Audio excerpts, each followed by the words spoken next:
Welcome to the Manager Matt podcast show. The show is designed to give you solutions to your day-to-day management and leadership problems. It's hosted by Matthew Haddock, a frontline manager and leader with over 25 years of experience. If you're ready, then let's get on with the show. Hi and welcome to the Manager Matt podcast show.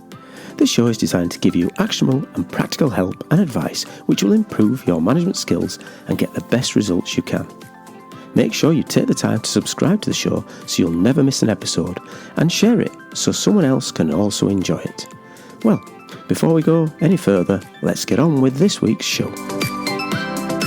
So this week I want to talk about information channels in your organisation and how you as a leader may indirectly or directly be affecting your message in a negative way.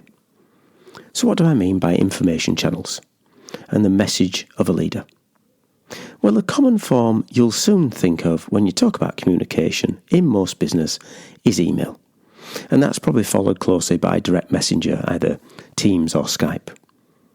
We all know that we should say talking to our directs is the preferred information channel and the message as a leader.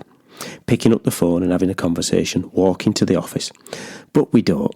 We all know it's a lot easier to send an email, and obviously outside of hours and when you're remote or you're a distance relationship, the email is the workhorse of the business. And a message, in one way, is the least direct to a person. So when you're talking about a messenger system, it's directed to that person.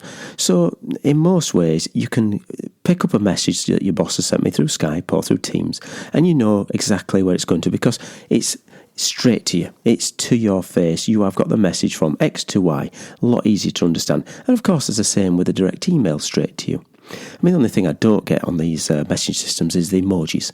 I think that's just an age thing. You know, I know the smile and the laugh and the thumbs up, but that's a limit. Some of the other ones completely confuse me.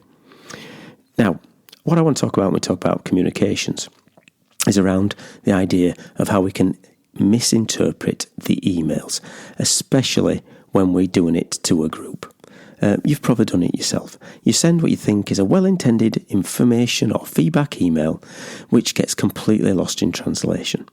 Now that, hopefully, someone will come and direct saying, look, boss, I don't understand what you're meaning here, or a peer say, well, I think that was a bit out of order. But when you're a manager, it can be hard for those people to actually feel comfortable to come and to challenge you on that. And it comes even worse, especially when you have an email to a large group of people. One area I think as leaders we need to be aware of is when we send out what I would call a carpet bombing approach email. The one that's aimed generally at someone in the mailing list, but not everyone. You see it.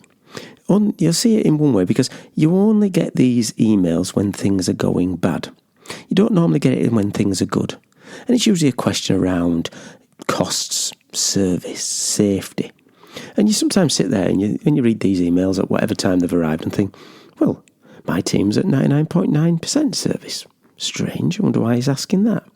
Well, what's his safety concern? I've just gone a year without an accident. This is weird. And the idea of calling out financial problems to the whole when you know that you're ahead of it and on it. And you think to yourself, well, has the boss lost his plot? Why is he sending this email out? No, he's not lost a pot. It's a carpet bombing approach. He's trying to hit everyone. This is poor form for all us as leaders, and if you've done it yourself, you need to really consider it. We need to be more laser guided in our feedback. Say something in a general email on poor outcomes, or we want in some sort of focus. It's not really aimed at the right people, because the majority of that people on the email just think, well, what's he on about? What you really need to do is be more direct and focused with the person. Now, I'm not talking about being angry or getting aggressive or offhand. We've talked on this podcast before about being able to give constructive feedback to the person to person, with a smile on your face and being able to hear it in the right way, because that's what you're meant to do. You know, if you're trying to drive a reaction from a general email, then, you know, you're going around it the completely wrong way. Because the reaction you're going to get is why don't you go somewhere and do something yourself? Because most of the people on that email were just thinking, what was the point of this? So what do? Well, the good old-fashioned feedback model and one-to-one will always be my default. Also, if you are going to email direct to the person. But a call or a meeting face-to-face will always be better. Because, of course, in that interaction, you can read people's body language both ways. The person can see your cues and you can see theirs. And as before, if you're leading people and you've developed them, you know as a leader that they really already know the problems of their department or their area. And they'll be there trying to fix them already. If you're the first person to tell them that they've got an issue, then something's gone wrong in the way that you're set up. So let's wrap it up.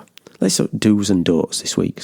So don't send a carpet bomb email looking for a reaction, because the only reaction you get isn't the one you think you're getting.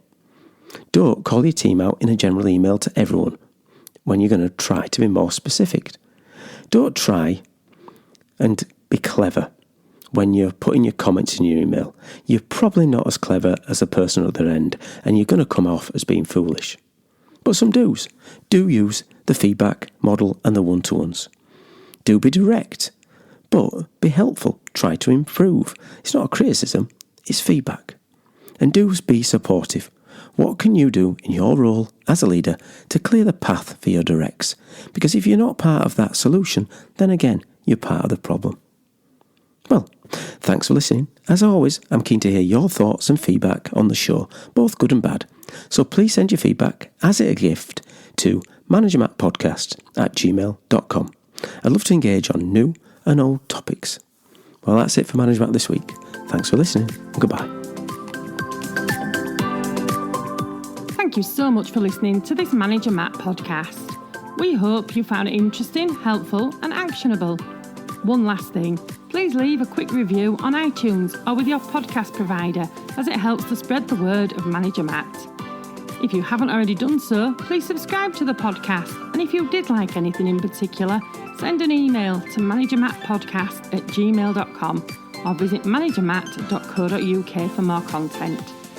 Feedback is a gift, so let's keep giving. See you next week.